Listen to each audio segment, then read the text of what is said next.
नमस्कार, मी आकांक्षा. MCN न्यूजच्या जालना बातमीपत्रामध्ये तुमचं स्वागत करते. या बातमीपत्राचे प्रायोजक आहेत संजीवनी मल्टी स्पेशालिटी हॉस्पिटल. आपल्या आरोग्याची Sanjivani. The skill to heal, the spirit to care. या संजीवनी फाउंडेशन स्कूल शैक्षणिक वर्ष 2026-27 साठी प्रवेश सुरू. जालन्यात काँग्रेसच्या संघटन सृजन अभियान बैठकीत पदाधिकारी आणि जिल्हाध्यक्षांमध्ये बाचाबाची झाली आहे. काँग्रेसच्या वरिष्ठ नेत्यांसमोरच बैठकीत जिल्हाध्यक्ष आणि पदाधिकाऱ्यांमध्ये गोंधळ पाहायला मिळाला. महानगरपालिकेच्या निवडणुकीत ऐनवेळी पत्रव्यवहार करून माझी उमेदवारी रद्द करण्याचा प्रयत्न केल्याने मी पक्ष निरीक्षकांना जाब विचारण्यासाठी गेले असता जिल्हाध्यक्षांनी मला बूट फेकून मारण्याचा प्रयत्न केल्याचं नंदा पवार यांनी म्हटलंय. तर जालन्याचे काँग्रेसचे जिल्हाध्यक्ष राजाभाऊ देशमुख यांची हकालपट्टी करण्याची मागणी देखील नंदा पवार यांनी केली आहे. आज जालन्यात काँग्रेस नेते हेमंतसिंह पटेल आणि खासदार कल्याण काळे यांच्या उपस्थितीमध्ये संघटन सृजन अभियान बैठक आयोजित करण्यात आली होती. या बैठकीत हा सगळा गोंधळ पाहायला मिळाला. आज काही बैठक होती, त्याच्यात गदारोळ झालाय. आपण जिल्हाध्यक्षांवर काही आरोप केलेत, काय सांगाल? महानगरपालिकेमध्ये मला इलेक्शन मध्ये काँग्रेस पक्षाने माननीय खासदार साहेबांनी प्रभाग क्रमांक 4 मधून तिकीट दिलं होतं. त्या तिकीट माझं कापावं म्हणून काँग्रेसचे जिल्हाध्यक्ष राजाभाऊ देशमुख, रशीद पैलवान, आतिक खान आणि इतर काही पक्षाचे पदाधिकारी मिळून हे मुंबईला ताबडतोब गेले आणि तिथून माझं तिकीट काटावा, मला एबी फॉर्म लागू नये म्हणून हे पत्र आणलं होतं. तर मी याचा जाब विचारण्यासाठी आज 12 तारखेला सुजन समितीची आमच्या जालन्यामध्ये मोठी बैठक होती. आम्हाला पटेल साहेब निरीक्षक म्हणून आले होते. मी त्याचा जाब विचारण्यासाठी त्या सभागृहाला गेले होते. जाब विचारत असताना राजाभाऊ देशमुख यांनी मला स्पष्ट भाषेत बोललं की तुला काही अधिकार नाहीये जाब विचारण्याचा, तू खालच्या जातीची आहे, तू दलित महिला आहे. कारण की मी एक दलित महिला असल्यामुळं यांनी माझ्या तिकीट कापण्याचा प्रयत्न केला आणि माझी हरासमेंट केली. त्याचा जाब विचारण्यासाठी आणि राजाभाऊ देशमुखला पक्षातून त्यांची हकालपट्टी झाली पाहिजे म्हणून मी याचा जाब विचारण्यासाठी पटेल साहेबांकडे, माननीय खासदार साहेबांकडे गेले असता राजाभाऊ देशमुखनी मला बूट फेकून मारण्याचा प्रयत्न केला. तू हलक्या जातीचीस, खाली उतर म्हणे, तुला एक अधिकार नाही म्हणे बोलण्याचा. मी जिल्हाध्यक्ष, महिला काँग्रेसची जिल्हाध्यक्ष या नात्याने मी त्यांना विचारायला गेले, पण ते म्हणे तू दलित आहे, तू कोणती जिल्हाध्यक्ष नाही, काही नाही, आम्हाला काही घेणं देणं नाही म्हणे. त्यांनी मला तिथून जायला सांगितलं. मी जाब विचारला, त्यांनी मला बूट फेकून मारायचा प्रयत्न केला. ते सगळे माझे पत्रकार बांधव तिथं होते, त्यांच्या सगळ्यांच्या कॅमेऱ्यात आलेले. मी एक दलित महिला असल्यामुळे यांनी मला जाणून बुजून मला टार्गेट केलेले. यांचे जे नाते संबंध आहे, हर्षवर्धन सपकाळ साहेब असतील, गणेश पाटील असतील, राजाभाऊ देशमुख असतील, अजून इतर काही लोक आहेत त्याच्यामध्ये, यांनी यांचे नाते संबंध जोडून जाणीवपूर्वक मला पक्षातून काढण्यासाठी आणि मला माझी हरासमेंट, एक दलित महिला आहे म्हणून माझी हरासमेंट केली, मला पाडण्याचा प्रयत्न केला आणि मला तिथं त्यांनी पाडलं. यांनी पक्षाची सुपारी घेतलेली आहे की काँग्रेस पक्ष जालन्यातून हा संपला गेला पाहिजे, पक्ष इथं वाढला नाही गेला पाहिजे. पक्षाचे मी एक कार्यकर्ती आहे, मी राहुलजीची एक कार्यकर्ती आहे, मी म्हणून पक्षामध्ये काम करते. मी पदाधिकारी म्हणून नाही, फक्त मी राहुलजीची कार्यकर्ता म्हणून या पक्षामध्ये, काँग्रेसमध्ये काम करते. त्यांना पक्षातले एकनिष्ठ कार्यकर्ता आणि पक्ष वाढवायचा नाही म्हणून त्यांनी आज माझ्या जातीवर बोलून मला दबाव टाकून मला त्यांनी बूट फेकून मारलेला आहे.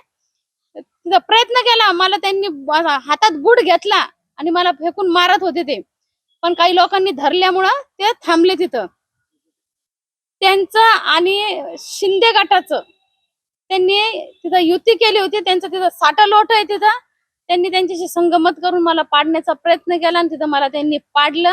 मी हे त्यांचं पित्तळ उघडं नाही करू म्हणून माझं त्यांनी निलंबनाचं पत्र सुद्धा काढलं. त्याचा मी जाब विचारण्यासाठी पटेल साहेबांना सुजन समितीमध्ये गेले होते, पण त्यांनी माझ्यावर, मी दलित महिला असल्यामुळे त्यांनी मला तिथून काढून बूट फेकून मला काढून देण्याचा प्रयत्न केला. तिथे माझ्यावर दबाव आणला. वास्तव मागणी काय आहे?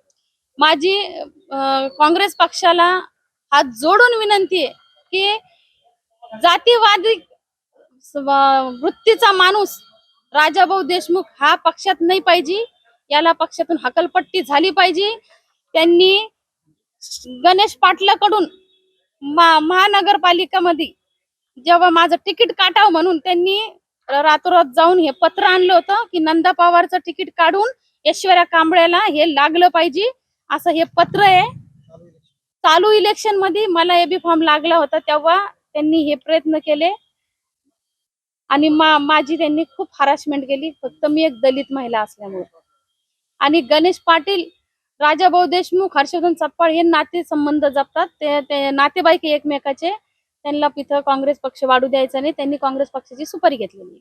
जालना शहरात महानगरपालिका कर्मचाऱ्यांच्या प्रश्नांवरून आज मोठे आंदोलन उभे राहिले. सफाई कामगारांचे मार्च आणि एप्रिल महिन्याचं वेतन थांबवण्यात आल्याच्या निषेधार्थ महानगरपालिका कर्मचारी आणि संवर्ग कर्मचारी संघटनेच्या वतीने आमरण उपोषण सुरू करण्यात आलं होतं. मात्र प्रशासनाने याची दखल घेत सकारात्मक निर्णय दिल्यानंतर हे आंदोलन स्थगित करण्यात आलंय. कर्मचारी संघटनेचा हम सब एक है, हम सब एक है. जालना महानगरपालिकेसमोर आज महानगरपालिका कर्मचारी आणि संवर्ग कर्मचारी संघटनेच्या वतीने आमरण उपोषणाला सुरुवात करण्यात आली. या आंदोलनात मोठ्या संख्येने सफाई कामगार सहभागी झाले होते. RCT QR कोड स्कॅनिंग प्रक्रियेमुळे सफाई कामगारांचे मार्च आणि एप्रिल महिन्याचं वेतन थांबवण्यात आलं होतं. यामुळे कामगारांवर आर्थिक संकट ओढवलं असून हा अन्याय असल्याचा आरोप संघटनेच्या पदाधिकाऱ्यांनी केला. या पार्श्वभूमीवर मराठवाडा उपाध्यक्ष तथा जालना जिल्हाध्यक्ष राजाराम बाबूराव गायकवाड यांच्या नेतृत्वाखाली आंदोलन छेडण्यात आलं. कामगारांच्या प्रमुख मागण्यांसाठी हे आमरण उपोषण सुरू करण्यात आलं होतं. दरम्यान आंदोलनाची दखल घेत महानगरपालिकेचे आयुक्त अंजली शर्मा तसेच सहाय्यक आयुक्त विजय फुलंब्रीकर यांनी संघटनेच्या प्रतिनिधींशी चर्चा केली. या बैठकीत संघटनेने आपली भूमिका ठामपणे मांडली. प्रशासनाकडून या मागण्यांबाबत सकारात्मक निर्णय देण्यात आल्याने आंदोलनाला तात्पुरता तोडगा निघाला. यानंतर संघटनेनं आमदार उपोषण स्थगित करण्याचा निर्णय घेतला असल्याची माहिती राजाराम बाबूराव गायकवाड यांनी दिली आहे. या आंदोलनावेळी रावसाहेब पंडितराव लोखंडे, अरुण गायकवाड, राजू जगदने, अब्दुल खादर, शेख मोहम्मद, जावेद गनी बेग यांच्यासह अनेक पदाधिकारी आणि कामगार उपस्थित होते. जालना महानगरपालिकेतील सफाई कामगारांच्या प्रश्नावर तात्पुरता तोडगा निघाला असला तरी पुढील काळात प्रशासनाने दिलेल्या आश्वासनांची अंमलबजावणी होते का याकडे सर्वांचं लक्ष लागलंय. गायकवाड साहेब, मला हे सांगा की काय आपलं उपोषण सुरू आहे, आता आयुक्तांची भेट घेतली, काय आपल्या मागण्या आहेत आणि काय आपण त्यांना मागणीचं आश्वासन त्यांच्याकडून मिळालंय? साहेब, आमची एकच प्रमुख मागणी होती. स्कॅनिंगच्या कारणामुळे आमच्या सफाई कामगाराचे मार्च आणि फरवरीचे वेतन थांबवण्यात आले आहे. त्याच्याकरता आज 13/4/2026 पासून आमरण उपोषण सुरू करण्यात आले होते. परंतु तात्काळ माननीय आयुक्त श्री अंजली मॅडम यांनी आमची दखल घेतली आणि आम्हा सरसेला बोलून सकारात्मक निर्णय दिला आणि 2 ते 3 दिवसामध्ये थांबलेल्या 2 महिन्याची पगारी देण्याचे आश्वासन दिल्यामुळे आम्ही आमचे आमरण उपोषण स्थगित करीत आहोत. आपल्या देशात क्रांती आणि प्रतिक्रांतीचे मोडाण झाले असून लोकशाही आणि संविधान विरोधकांच्या विरोधात आंबेडकरी अनुयायांची वैचारिकदृष्ट्या संघटित होण्याची गरज जळगाव येथील पारलिंगी सामाजिक कार्यकर्त्या शमीबा पाटील यांनी येथे प्रतिपादित केले. जालना शहरातील स्वामी विवेकानंद हायस्कूलच्या मैदानावर सुरू असलेल्या डॉक्टर बाबासाहेब आंबेडकर व्याख्यानमालेचे 5वे पुष्प गुंफताना त्या बोलत होत्या. ज्येष्ठ सामाजिक नेते सुधाकर शेठ रत्नपारखे हे यावेळी अध्यक्षस्थानी होते. भाजपचे नेते भास्कर दानवे, जालना जिल्हा परिषदेचे माजी सभापती सुदामराव सदाशिवे, DR सावंत, अशोक रगडे, मिलिंद कांबळे आदी प्रमुख अतिथी म्हणून उपस्थित होते. विचार मंचावर डॉक्टर बाबासाहेब आंबेडकर व्याख्यानमालेचे अध्यक्ष डॉक्टर शांताराम रायपुरे, सचिव सुधाकर रतनराव रत्नपारखे यांची उपस्थिती होती. डॉक्टर बाबासाहेब आंबेडकर यांचे विचार आणि आपली जबाबदारी या विषयावर विचार मांडताना शमीबा पाटील पुढे म्हणाल्या की डॉक्टर बाबासाहेब आंबेडकर यांनी शोषित समाजाला श्वास दिला, त्यांना माणूस म्हणून जगण्याचा अधिकार दिला, देशातील पितृसत्ताक व्यवस्थेविरुद्ध तसेच शोषणाविरुद्ध लढा देण्याचे विचार पेरले, समता, स्वातंत्र्य, बंधुता ही तत्वे दिली. डॉक्टर बाबासाहेब आंबेडकरांनी सामाजिक समतेसाठी संघर्ष केला. त्यांनी रक्तविहीन क्रांती करून शोषित वंचित घटकांच्या आयुष्यात प्रकाश पेरला. शासन करती जमात बनविण्याचं त्यांचं स्वप्न होतं. आजपर्यंत आपण अनुसूचित जाती जमातींनी एकत्र करू शकलो नाही. त्यामुळे घटनेच्या मूळ गाभ्यातील आरक्षणाला संपविण्याचं षडयंत्र सुरू आहे. आंबेडकरी चळवळीचा सामाजिक लढा अनेकांनी पाहिलाय. देशात निर्माण झालेल्या गंभीर परिस्थिती विरोधात लढण्यासाठी आंबेडकरी चळवळीची धार बोधट झाली आहे. 75 वर्षात आपल्या देशात आंबेडकरी विचारधारांचा पंतप्रधान झाला नाही ही खेदाची बाब असल्याचं त्यांनी सांगितलं. डॉक्टर बाबासाहेब आंबेडकर यांच्या अनुयायांना आता आंबेडकरी राजकीय भूमिका घ्यावी लागणार आहे. लोकशाही आणि संविधान विरोधकांच्या विरोधात वैचारिक दृष्ट्या संघटित व्हावं लागणार आहे. ही आता काळाची गरज आहे. बाबासाहेबांच्या सामाजिक समतेच्या आणि क्रांतीच्या विचारांचा गावोगावी तांडा वस्तीवर जाऊन प्रसार करण्याची गरज आहे. डॉक्टर बाबासाहेब आंबेडकर यांचे विचार केवळ पुस्तकात न ठेवता समाजातील शेवटच्या घटकापर्यंत पोहोचवणं गरजेचं आहे. सामाजिक परिवर्तनासाठी डॉक्टर बाबासाहेब आंबेडकर यांच्या विचारावर आधारित पंचसूत्रींचा आंबेडकर अनुयायांनी अवलंब करावा. सामाजिक परिवर्तनासाठी प्रत्येकानं जबाबदारीनं वागावं असं आवाहनही शमीबा पाटील यांनी यावेळी केलं. डॉक्टर बाबासाहेब आंबेडकर व्याख्यानमालेच्या 5व्या पुष्पाचं सूत्रसंचालन डॉक्टर शशिकांत पाटील यांनी केले, तर संजय हेरकर यांनी आभार मानले. यावेळी ज्येष्ठ सामाजिक नेते advocate BM Salve, advocate Brahmanand Chavan, Ram Gaikwad, Ram Salve, advocate Jatre, Sunil Salve, प्राचार्य doctor Dadasaheb Gajhans, doctor Kalidas Suryavanshi, doctor Vijay Kumthekar, doctor Priyadarshan Bhavre, Deepak Dhamne, Babanrao Ratnaparkhe, Datta Ambhore, Rajendra Jadhav, Sarjerao Magre, doctor Yogesh Gadge, Rajesh Raut, Satish Wahule, Narayan Wadekar, Mahendra Ratnaparkhe, Punjab Khillare यांच्यासह पुरुष तसेच महिला मोठ्या संख्येने उपस्थित होत्या. मला काम करावं लागेल. संघटित व्हा. कशाच्या विरोधात व्हा? इथल्या जातीवाद्यांच्या विरोधात व्हा, इथल्या धर्मवाद्यांच्या विरोधात व्हा, इथल्या लोकशाहीवाद्यांच्या विरोधात व्हा, इथल्या संविधानवाद्यांच्या विरोधात व्हा. बाबासाहेबांनी आपल्या पूर्ण कामाचा केंद्रबिंदू माणूस ठेवला होता. माणूस ठेवला होता अर्थातच मानवता ठेवलेली होती. इथल्या मानवतावाद्यांच्या विरोधात एकत्रित व्हा, अर्थात संघटित व्हा. फक्त संघटित व्हा म्हणजे काय व्हा? आलात, भाषण ऐकलं, सगळे एकत्र आले, हातात काठ्या घेतलं, चलो तोडेंगे फोडेंगे, ते संघटित होणं नाही. वैचारिक दृष्ट्या विवेकी संघटित होणं, त्याच्यासाठीची एक रणनीती आखणं, ती रणनीती घेऊन आपण विचारांची लढाई विचारानेच लढलं आणि समोरच्याला आपण तो जर प्रतिक्रांतीच्या भूमिका घेत असेल तर आमच्याकडे क्रांतीच्या भूमिका किती धारदार आहेत हे त्याला समजावून सांगणं आणि त्याच्यामध्ये परिवर्तन घडवून आणणं, हे संघटित होणं. हे संघटित होणं ही काळाची गरज आहे. ही काळाची गरज आहे. पण या सगळ्या भूमिकांमध्ये बाबासाहेबांनी 1938 सालीच आपल्या एका भाषणामध्ये इशारा देऊन ठेवला होता की जितक्या वेगाने आपण इथल्या सामाजिक परिवर्तनाच्या लढायांना घेऊन पुढे जाणार आहोत तितक्याच वेगाने आपण ज्यांच्या विरोधात लढतो आहोत ते षडयंत्रकारी यंत्रणा आजपासून नव्हे तर यांच्याकडे पिढ्यानपिढ्या अशा पद्धतीची सूत्र आहेत की ती षडयंत्रकारी यंत्रणा हाताळत ते भविष्यात तुमच्या समोर आव्हानं उभी करतील आणि ती आव्हानं उभी राहिल्यानंतर तुम्हाला पुन्हा एकदा क्रांती आणि प्रतिक्रांतीच्या मोडमध्ये जावं लागणार आहे. आज आम्ही ज्या पद्धतीने या देशामध्ये जगतो आहोत की या देशात आम्ही बघतो आहोत क्रांती आणि प्रतिक्रांतीचे मोड ऑन झालेले आहेत. एकीकडे RSS नावाची संघटना स्वतःची शताब्दी साजरी करते आहे आणि आज आम्ही आमच्या बापाची 135वी जयंती साजरी करतोय. पण ही जयंती साजरी करत असताना एक लक्षात घ्या की जितक्या जल्लोषाने 13 एप्रिलला रात्री 12ला केक कापल्यापासून तुम्ही 14 एप्रिलला रात्री 12 पर्यंत जोपर्यंत पोलीस मंडळी शिट्या वाजवत नाही तितक्या जल्लोषात तुम्ही नाचणार आहात.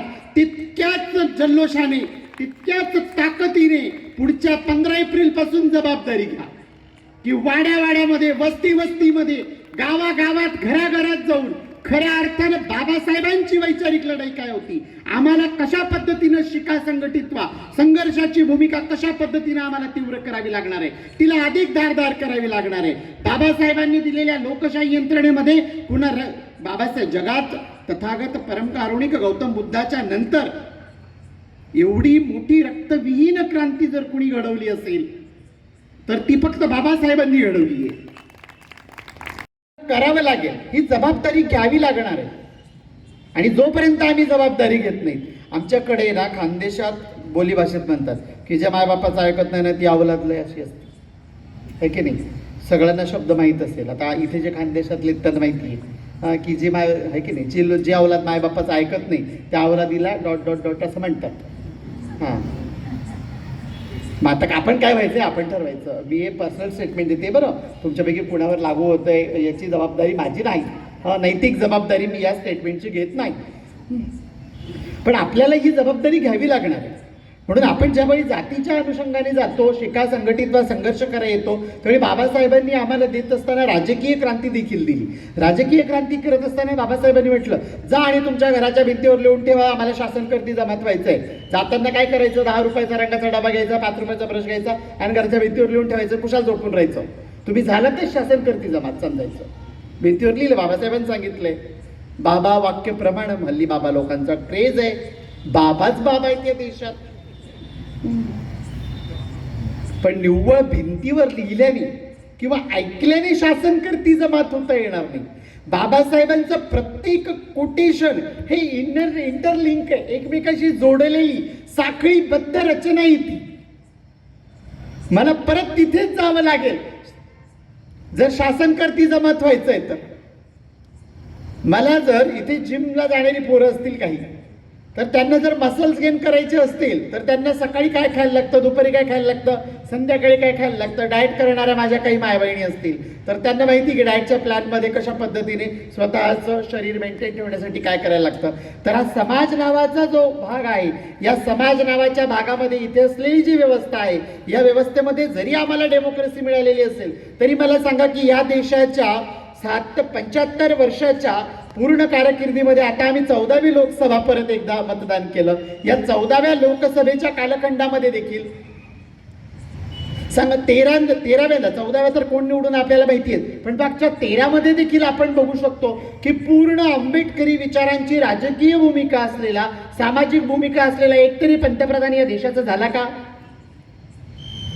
का होऊ शकला नाही? कोण कारणीभूत त्याला?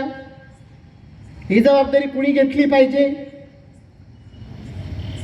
ही जबाबदारी आम्ही घेतली पाहिजे, कारण आम्हाला राजकीय आंबेडकर पोहोचवता आला. राजकीय आंबेडकरवाद, राजकीय आंबेडकरी भूमिका म्हणजे काय?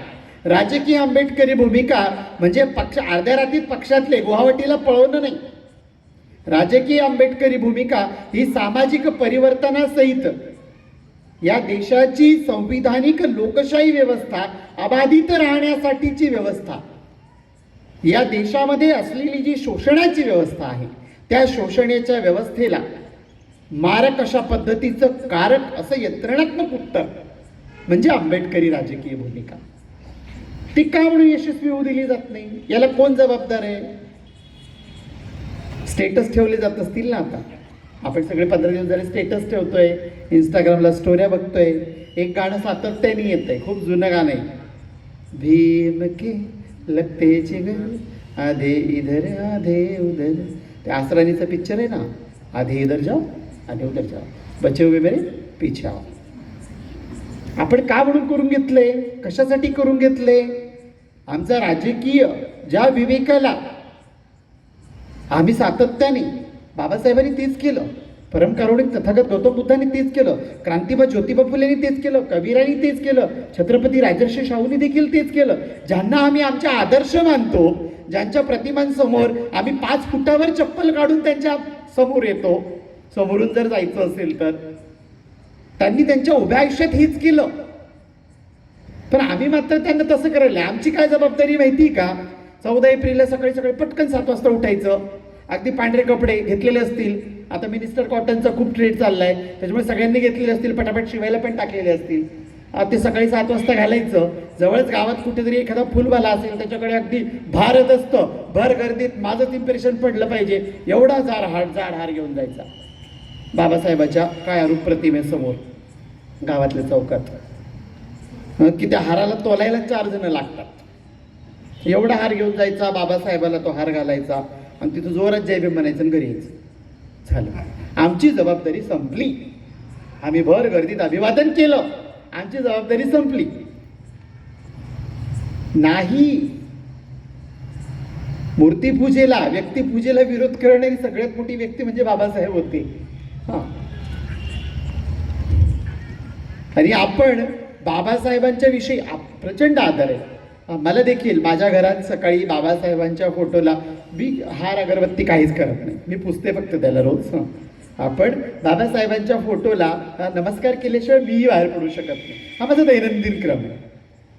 पण हा नमस्कार करत असताना माझ्या मनात नेहमी येतं, की आज दिवसभरामध्ये मला कुठल्याही सामाजिक प्रश्नासाठी, एखाद्या अन्याय अत्याचाराविरोधात लढण्यासाठी जर कुठला प्रसंग उभा राहिला तर बाबा बळ द्या, ही प्रार्थना माझ्या मनात येते. नव्हत्या, कुठलीही प्रलोभनं देण्यात आली नव्हती, कुठल्याही प्रकारची आमिष नव्हती. आम्ही नोकऱ्या लावतोय, आम्ही नोटांची बंडलं देतोय किंवा घरवापसी वगैरे अशा पद्धतीचे सो कॉल्ड अजेंडे पण वापरलेले नव्हते. बाबासाहेबांनी आम्हाला ज्यावेळी धम्मप्रवेश दिला तर धम्मप्रवेश करत असताना बाबासाहेबांनी आम्हाला सांगितलं की हो, हा स्वाभिमान आहे, त्या स्वाभिमानाच्या मार्गाने तुम्हाला पुढच्या संघर्षाची वाट आणि दिशा लढत लढत पुढे जायचं आहे. तुमच्या समोरची आव्हानं अधिक तीव्र असतील आणि या तीव्र आव्हानांमध्ये देखील तुम्हाला अगदी दीपस्तंभासारखं उभं राहायचं आहे आणि ही उभं राहण्यासाठीची तयारी आपल्याला आता करून घ्यायची. ही जबाबदारी मला घ्यावी लागणार आहे. जालना जिल्ह्यात काँग्रेस पक्षाची संघटनात्मक पुनर्रचना करण्याची तयारी सुरू झाली आहे. कार्यकर्त्यांच्या पसंतीनुसार पदाधिकाऱ्यांची निवड केली जाणार असल्याची माहिती पक्ष निरीक्षक हेमंतसिंह पाटील यांनी दिली. भाजपवर आर्थिक आणि जातीय राजकारणाचा आरोप करत काँग्रेस पक्ष संविधान आणि लोकशाही मजबूत करण्यासाठी प्रयत्नशील असल्याचे त्यांनी सांगितलं. अखिल भारतीय काँग्रेस कमिटीच्या वतीने देशभरात संघटन बळकटीकरण अभियान राबवण्यात येत आहे. या अभियानाअंतर्गत तळागाळातील कार्यकर्ते, आजी माजी पदाधिकारी आणि लोकप्रतिनिधींना विश्वासात घेऊन पक्षाची पुनर्रचना केली जाते. याच पार्श्वभूमीवर जालना जिल्ह्यातही काँग्रेसची पुनर्रचना केली जाणार असल्याची माहिती पक्ष निरीक्षक हेमंतसिंह पटेल यांनी पत्रकार परिषदेत दिली. शहरातील एका हॉटेलमध्ये आयोजित पत्रकार परिषदेत त्यांनी पक्षाच्या ध्येय धोरणांवर प्रकाश टाकला. यावेळी त्यांनी माजी पंतप्रधान इंदिरा गांधी आणि राजीव गांधी यांच्या कार्याचा उल्लेख करत काँग्रेसने देश मजबूत करण्यासाठी सातत्याने प्रयत्न केल्याचं सांगितलं. तसेच काँग्रेस नेते राहुल गांधी यांच्या कन्याकुमारी ते काश्मीर पदयात्रेमुळे जनतेत पक्षाविषयी विश्वास निर्माण झाला असल्याचे त्यांनी नमूद केलं. दरम्यान भाजपने धार्मिकता आणि जातीयतेचं राजकारण करत समाजात मतभेद निर्माण केल्याचा आरोपही पटेल यांनी केला. या पत्रकार परिषदेला खासदार डॉक्टर कल्याण काळे, जिल्हाध्यक्ष राजाभाऊ देशमुख, कल्याण दळे, बदरशाह, राजेंद्र राग तसेच इतर पदाधिकारी उपस्थित होते. जालना जिल्ह्यातील काँग्रेसची ही पुनर्रचना आगामी निवडणुकीच्या दृष्टीने महत्त्वाची मानली जाते. किसानों के मुद्दे हैं, महंगाई आसमान को छू रही है, अनेक जो प्रजा के जो मुद्दे हैं उन मुद्दों से भटकाकर कहीं ना कहीं जाति के नाम पर, धर्म के नाम पर लोगों को भ्रमित कर कर, गुमराह कर कर इस देश की एकता और अखंडता को जो तोड़ने का प्रयास चल रहा है, तो ये हमारी जो धरोहर है वो ऐतिहासिक धरोहर है. इस देश की आज़ादी की लड़ाई से लेकर आज तक कांग्रेस पार्टी का जो इतिहास रहा है वो आप सब जानते हैं कि मैं उसमें ज़्यादा लंबी चर्चा नहीं करूंगा. लेकिन हमारे लिए पहले देश है, हमारे कांग्रेस पार्टी का इतिहास है. इस देश के लिए बहुत पार्टी ने बलिदान दिए हैं और बलिदान आज से नहीं, अंग्रेज सरकार, ब्रिटिश सरकार रही जब से लेकर अभी भी हमारे इस देश के दो प्रधानमंत्री की हत्या हुई. स्वर्गस्थ प्रधानमंत्री इंदिरा जी की आतंकवाद में शहादत, बलिदान दिया, लेकिन उन्होंने कहा कि मेरे खून का एक एक कतरा इस देश की एकता और अखंडता को मजबूत करेगा. इस सोच के साथ इस देश का नेतृत्व कांग्रेस पार्टी ने किया है. राजीव गांधी जी की जान को खतरा था, उसके बावजूद भी उन्होंने कहा कि मैं जनता का प्रतिनिधि हूं, मैं लोगों के बीच में रहूंगा. और जैसा आपने देखा कि उनको भी बॉम्ब ब्लास्ट करके जिस तरह से उनकी और उनके साथ पूरे मंच पर बैठे हुए सभी लोगों का शहादत और जो बलिदान दिया, तो कांग्रेस ने देश की एकता और अखंडता के लिए कभी कोई समाधान नहीं किया. हम कभी कॉम्प्रोमाइज प्राइम मिनिस्टर नहीं रहे. हम हमेशा इस देश के लिए, इस देश के संविधान के लिए, आज राहुल जी जो संघर्ष कर रहे हैं इस देश के संविधान को बचाने के लिए कर रहे हैं. आप चारों तरफ देख रहे हैं कि सरकार, चुनी हुई सरकारों को तोड़ने का काम, कहीं ना कहीं खरीद फ्रॉड, कहीं सीबीआई, कहीं ईडी, कहीं इनकम टैक्स, इस तरह से राजनीतिक लोकशाही और प्रजातंत्र को तोड़ने का कार्य चल रहा है. उसके सामने हमारे अखिल भारतीय कांग्रेस पार्टी के हमारे अध्यक्ष, हमारे खड़गे साहब जी और हमारे संसद के विपक्ष नेता राहुल गांधी जी इस देश में संविधान बचाओ के साथ पूरी ताकत से लगे हैं. तो हमारा काम है कांग्रेस के संगठन को मजबूत करें, ताकत से हम लोग ब्लॉक और तालुका लेवल से कांग्रेस की एकता को मजबूत करें और उसी माध्यम से जो कांग्रेस की जो विचारधारा है वो लोगों तक पहुंचे. यही विचारों के साथ हम आज के बीच आपके साथ ये वार्तालाप के लिए आए हैं. आप सब आए, सबका मैं बहुत बहुत फिर से हृदयपूर्वक मैं आप सबका बहुत बहुत धन्यवाद करता हूँ. बहुत बहुत शुक्रिया. एकीकडे राज्यभरात भोंदूबाबांच्या वेगवेगळ्या चर्चा कानावर येत असताना जालना जिल्ह्यातील परतूर तालुक्यातही अशाच प्रकारे महिलांवर अघोरी उपचार होत असल्याचे समोर आले। मुंजा बाबा नावाच्या एका भोंदूकडून महिलांना संतान प्राप्तीसाठी उपचार करून दिले जात असल्याने एकच खळबळ उडाली आहे। राज्यभरात भोंदूबाबांच्या कारवायांवरून संतापाची लाट उसळलेली असताना जालना जिल्ह्यातून एक धक्कादायक प्रकार समोर आलाय। कथित भोंदू अशोक खरात प्रकरणानंतर आता परतूर तालुक्यातील गोळेगाव येथील मुंजाबाबा चर्चेत आलाय। परतूर तालुक्यातील गोळेगाव मध्ये अंधश्रद्धेला खतपाणी घालणारा मुंजाबाबाचे अनेक व्हिडिओ आता समोर येतात। मिळालेल्या माहितीनुसार हा भोंदूबाबा जादूटोणा, भूतबाधा, करणी कवटाळ आणि संतान प्राप्तीच्या नावाखाली उपचार करतोय। बुकटीसारखी अज्ञात औषधे देत अंगावरून लिंबू उतरवत लोकांची फसवणूक करतोय। कुठल्याही वैद्यकीय ज्ञानाशिवाय हा बाबा लोकांच्या श्रद्धेचा गैरफायदा घेत पैसे उकळण्याचं काम करतोय। त्यामुळे या भोंदू बाबावर कारवाई करण्याची मागणी आता जोर धरू लागली आहे। Bureau report, MCN news, Jalna. Jalna महानगरपालिकेत एक आगळीवेगळी परिस्थिती समोर आली आहे। स्थायी समितीचे सभापती अशोकांना पांगारकर यांना स्वतंत्र केबिन उपलब्ध नसल्यामुळे थेट महानगरपालिका प्रांगणात पेंडॉल टाकून प्रशासकीय कामकाज सुरू ठेवावं लागतंय। नागरिकांची कामे खोळंबू नये यासाठी हा पर्याय निवडल्याचं त्यांनी सांगितलंय। जालना महानगरपालिका प्रशासनात सध्या अनोखी परिस्थिती निर्माण झाली आहे। स्थायी समितीचे सभापती अशोकांना पांगारकर यांना स्वतंत्र केबिन उपलब्ध नसल्याने त्यांनी महानगरपालिका प्रांगणातच पेंडॉल उभारून आपलं कामकाज सुरू ठेवलंय। महानगरपालिकेतील महत्त्वाचे निर्णय हे स्थायी समितीमार्फत घेतले जातात। यामध्ये आर्थिक नियोजन, विविध विकास कामांची निविदा प्रक्रिया आणि इतर प्रशासकीय बाबींचा समावेश असतो। अशा महत्त्वाच्या जबाबदाऱ्या सांभाळणाऱ्या पदाला आवश्यक सुविधा नसल्याने प्रशासनाच्या कार्यपद्धतीवर प्रश्नचिन्ह निर्माण झालंय। दरम्यान नागरिकांची कामे थांबू नयेत आणि कोणत्याही प्रकारचा अडथळा निर्माण होऊ नये यासाठीचा तात्पुरता पर्याय निवडल्याचं सभापती अशोकांना पांगारकर यांनी माध्यमांशी बोलताना स्पष्ट केलं। यावेळी महिला व बालकल्याण सभापती संध्या देठे, नगरसेवक शशिकांत घुगे, जीवन सले यांच्यासह महानगरपालिका प्रशासनातील अधिकारी वर्ग उपस्थित होता। जालना महानगरपालिकेत स्थायी समितीच्या सभापतींना आवश्यक सुविधा उपलब्ध नसल्याची बाब प्रशासनाच्या कार्यक्षमतेवर प्रश्न उपस्थित करणारी ठरतीये। पुढील काळात या समस्येवर कायमस्वरूपी तोडगा निघतो का याकडे नागरिकांचं लक्ष लागलंय। सांगा की आता आपण काही महानगरपालिकेच्या प्रांगणात पेंडॉल वगैरे टाकून बसलायत, काय नेमकं याचं कारण आहे आणि काय सांगा त्या संदर्भात? कारण काय नाही, प्रशासकीय कामकाज, मी स्थायी समितीचा सभापती आहे आणि महानगरपालिकेचे सर्व महत्त्वाचे निर्णय स्थायी समितीमार्फत होत असतात, हे काही सांगायची गरज नाही। दुसरी गोष्ट की आर्थिक नियोजन असेल किंवा निविदा प्रक्रिया असेल त्याच्यामुळे आणखी सभापती कॅबिन झालेलं नाही आणि नागरिकांच्या दैनंदिन कामामध्ये खोळंबा होऊ नये त्यासाठी मी आमचे संध्याताई देठे, महिला व बालकल्याण सभापती, आमचे आता स्टँडिंगचे चेअरमन आहे शशिकांत घुगे, आमचे जीवन भैया सले आणि रोजचं जे नियमित जे कामं जनतेचे ते सोडवण्यासाठी आम्ही इथं बसलेलो आहे। आपण आयुक्त यांना चर्चा वगैरे केली नाही का, कॅबिन वगैरे असं? आयुक्ताच्या मॅडम आता नवीन आलेल्या आहे, अंजली शर्मा मॅडम, आणि त्यांना मी सविस्तर पत्र सुद्धा दिलेलं आहे की सध्या त्यांच्या अडचणीमुळं माझं दैनंदिन कामकाज करण्यासाठी मी इथं आपल्या प्रांगणामध्ये इथं माझी सभापतीची कॅबिन इथं सुरू करत आहोत। जालना शहर महानगरपालिका प्रशासनाची मालमत्ता कराची वसुली करण्याची मोहीम मागच्या काही दिवसांपासून सुरू आहे। मात्र पालिका प्रशासन यामध्ये पुन्हा एकदा सपशेल अपयशी ठरले। शहरातील नागरिक पालिका प्रशासनाच्या या मोहिमेकडे दुर्लक्ष करत असून कर भरण्याकडे कानाडोळा करत आहे। त्यामुळे मालमत्ता कराच्या थकीत असलेल्या 102 कोटी कराच्या रकमेपैकी आतापर्यंत पालिका प्रशासनाला केवळ 21 कोटी रुपये वसूल करता आले, तर उर्वरित रक्कम अद्यापही मालमत्ता धारकांकडे बाकी आहे। दरम्यान ही मोहीम निरंतर सुरू राहणार असून नागरिकांनी कराचा भरणा लवकर करावा, अन्यथा ज्यांनी कर भरला नाही त्यांची नावे वर्तमानपत्रात आणि सोशल मीडियाच्या माध्यमातून लवकरच प्रसिद्ध करणार असल्याचा इशारा महापालिकेचे कर अधीक्षक राहुल देशमुख यांनी दिलाय। आतापर्यंत किती कर वसूल झालाय, काय सविस्तर? जालना शहर महानगरपालिकेमार्फत सन 2025 ते 26 या आर्थिक वर्षातली वसुली ही मोहीम राबवण्यात आली होती। या वसुलीच्या मोहीममध्ये आजपर्यंत 21 कोटी रुपयांची रक्कम आपण करदात्यांकडून वसूल केलेली आहे। त्यासोबतच जवळजवळ 300 मालमत्ता आपण सील केल्या होत्या, त्यापैकी 99% मालमत्तांनी त्यांचा कराचा भरणा केल्यामुळे ते आपण सील काढून देण्यात आले। अद्यापही 4-5 ज्या मालमत्ता त्या सील आहेत। तसेच ही जी कारवाई आहे यापुढे इथून पुढे निरंतर चालू राहील।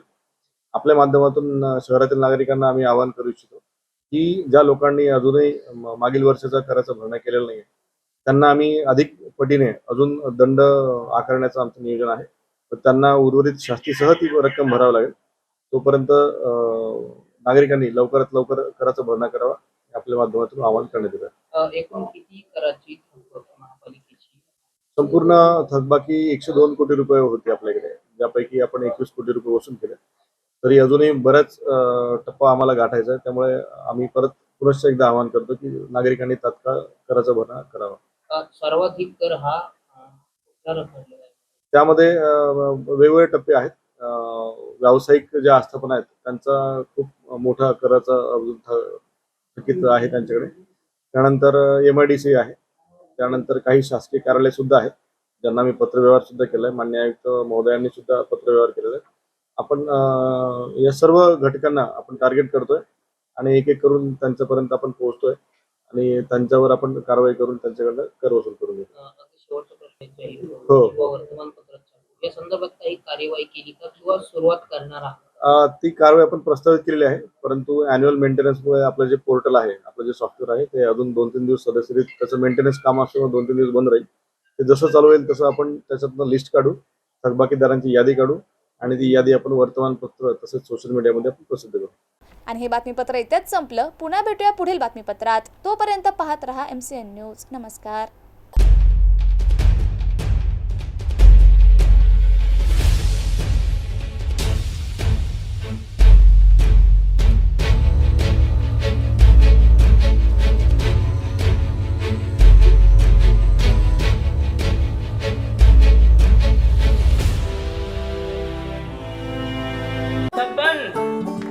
आपको कलेक्टर साहिबा के हाथों से इनामी घर मिल रहा है।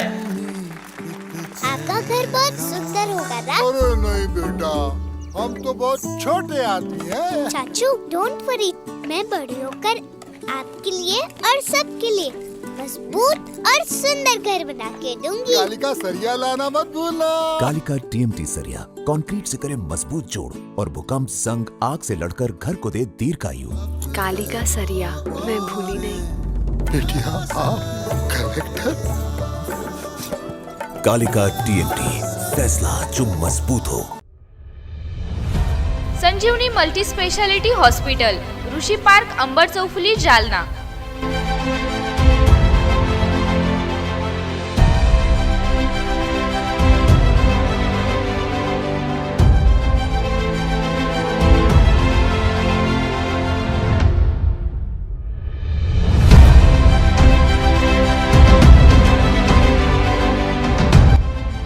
महात्मा ज्योतिबा फुले जन आरोग्य योजना आणि प्रधानमंत्री जन आरोग्य आयुष्मान भारत योजना उपलब्ध. मेडिसिन विभाग, बालरोग विभाग, स्त्रीरोग विभाग, अस्थिरोग विभाग, सर्जरी विभाग, नाक कान घसा विभाग आणि पॅथॉलॉजी विभागात काम करणारी तज्ञ डॉक्टरांची टीम. उपलब्ध सुविधा ICU, NICU. जालना शहरातील अद्ययावत Ultima of 100 with stent boost cath lab. Modular operation theatre, dialysis विभाग, cardiac care unit CCU, angiography सुविधा, एंजिओप्लास्टी सुविधा, 24 तास अत्यावश्यक सेवा आणि कार्डियक ॲम्ब्युलन्स उपलब्ध. महाराष्ट्र पोलीस कुटुंब आरोग्य योजनेसह सर्व आरोग्य विमा कंपन्यांचे कॅशलेस उपचार. संजीवनी मल्टी स्पेशालिटी हॉस्पिटल, आपल्या आरोग्याची संजीवनी.